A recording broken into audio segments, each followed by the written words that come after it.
En los procesos downstream, la absorción tiene como objetivo aislar un compuesto de interés al que llamamos adsorbato.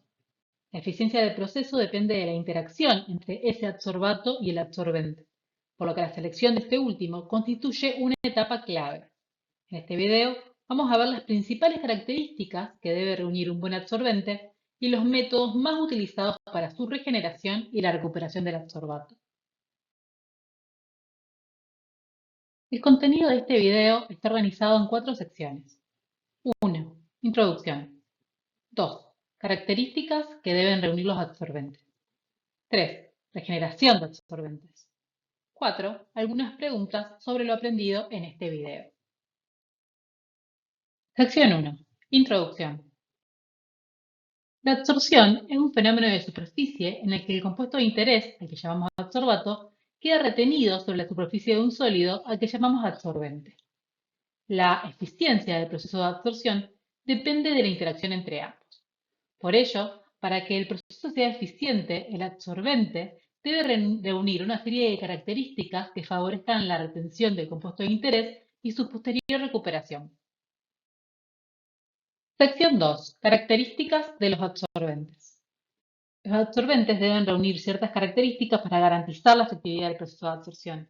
Entre ellas son poseer una gran superficie por unidad de volumen. Dijimos que la absorción es un fenómeno de superficie, por lo tanto es importante que la superficie disponible para la absorción sea grande. La superficie efectiva incluye la superficie de los poros, ya que el adsorbato puede introducirse en los poros del absorbente y queda retenido también sobre la superficie de los poros. Otra característica es unir selectivamente al compuesto de interés, es decir, que no debe interactuar con el solvente que contiene el adsorbato, ni tampoco con otros compuestos presentes en la mezcla o en el caldo. También debe absorber reversiblemente al compuesto de interés, ya que en general el objetivo que buscamos es aislar el compuesto de interés, por lo tanto necesitamos recuperarlo y además los absorbentes suelen ser caros, por lo que es necesario su reutilización, es decir, su regeneración para su reutilización. Actualmente hay disponibles un gran abanico de absorbentes comerciales. Los más tradicionales suelen incluir el carbón activado, la sílica gel, la lúmina activada, zeolitas y muchos otros polímeros sintéticos. Sección 3. Regeneración del absorbente. La regeneración del absorbente es particularmente necesario si el absorbente es muy costoso o si el adsorbato tiene un alto valor agregado. Por eso es necesario recuperar la mayor cantidad posible de absorbente. Los 4 métodos básicos de regeneración de absorbente son la oscilación de temperatura, la oscilación de presión, la remoción con un gas inerte o el desplazamiento y purga. El primer método que vemos es el método de oscilación de la temperatura, considerando que la absorción se ve favorecida a temperatura ambiente, mientras que un aumento favorece la desorción. El absorbente, a través de este método, se regenera por calentamiento usando serpentinas con vapor o una corriente de gas caliente.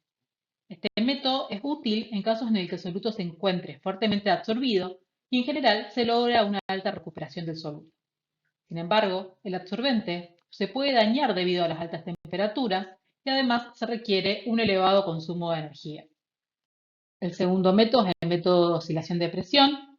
En este caso, el soluto se desorbe por una reducción de la presión a temperatura constante. Este proceso usa un ciclo más corto para la regeneración comparado con el ciclo de oscilación de temperatura. Sin embargo, pueden requerirse muy bajas presiones y la energía mecánica es más costosa que la energía térmica. El método de remoción con gas de purga inerte, en este caso el adsorbato se elimina haciendo pasar un gas inerte o que no se absorbe a través del absorbente. Método de desplazamiento y purga. En este caso se hace pasar un gas o un líquido que se absorbe con más fuerza que el adsorbato en el absorbente y lo desplaza.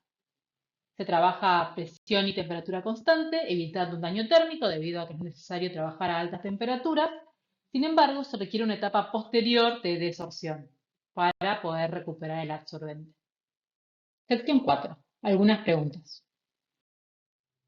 Algunas preguntas sobre lo aprendido en este video. 1. Respecto a la superficie de los absorbentes, ¿qué se incluye dentro de la denominación de superficie efectiva? 2. ¿Por qué es crucial que la absorción sea reversible en aplicaciones industriales? 3. ¿Cómo funciona el método de regeneración por oscilación de temperatura? 4. ¿En qué consiste el método de regeneración por desplazamiento y purga?